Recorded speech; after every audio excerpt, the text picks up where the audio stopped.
Hey guys, Matt here for Photo News and Reviews. Today I'm here to introduce the Fuji XF-1, which is the new baby in the Fuji X series. I recently introduced the XS-1, a hyper zoom camera, and I actually introduced this one originally back at Photokina.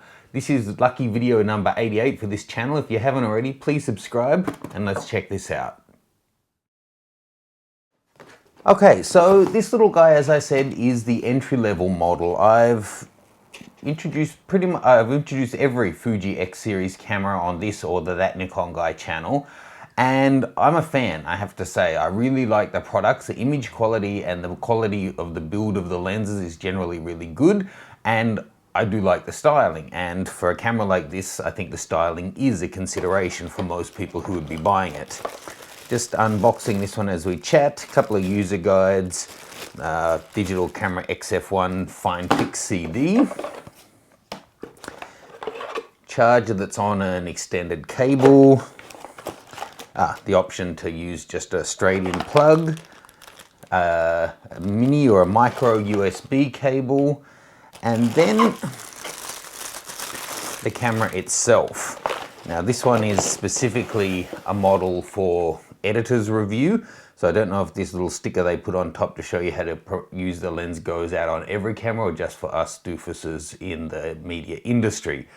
Now, as I said at Photokina, I think the build of this overall, and for its price and its point in the market and its size, it feels rugged. It feels nice and sturdy, but one thing that it stuck out to me then, and it still does now, is that the lens barrel feels quite tinny. Now, that's not necessarily a bad thing.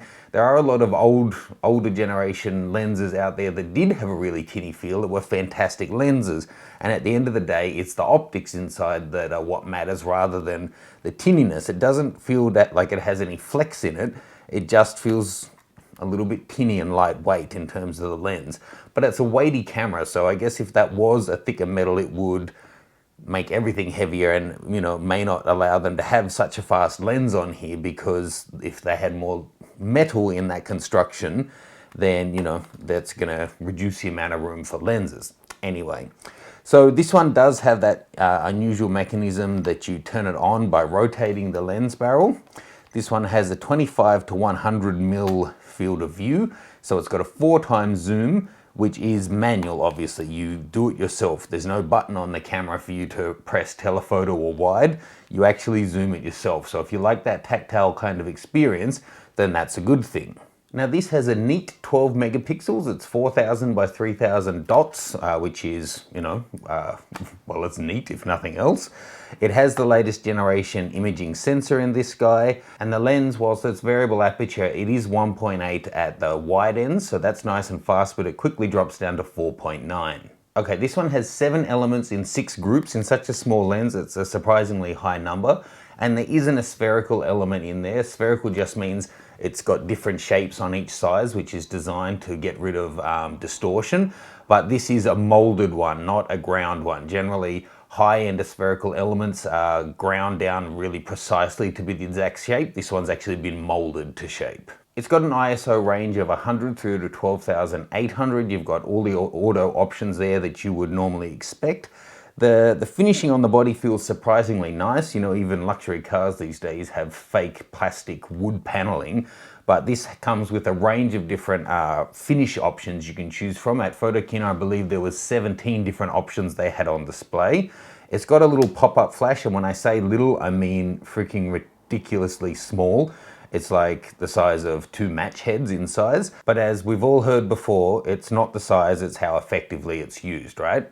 So I'll take some sample shots and see how good it is for fill. You wouldn't expect it to be good for much more than fill flash. For something that has a bit of a ye olde worldy feel about it, it's actually surprisingly fast. This guy in medium or small image file mode will do 10 frames a second, or it'll do 7 frames a second even on large mode, which is pretty damn impressive. It's got self-timer and creative modes and all that stuff you'd expect, but it does have fairly easy access to all the manual controls that you'd want as well to be able to make quick adjustments, with the 2 dials on the back letting you get through the menus nice and easily. The rear screen is quite impressive at 3 inches. It takes up a lot of real estate on this small body, but it's only 460,000 dots.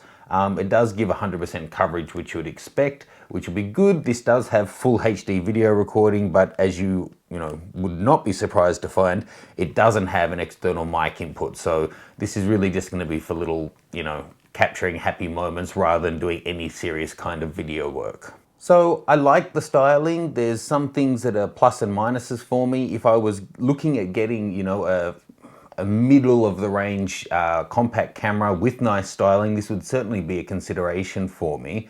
But at the end of the day, it has to take good images. The reason that the Fuji X lineup, in my opinion, has been so successful is partly because of the great styling and the good positioning and marketing that Fuji have done, but also because they do back up their good looks with fantastic results.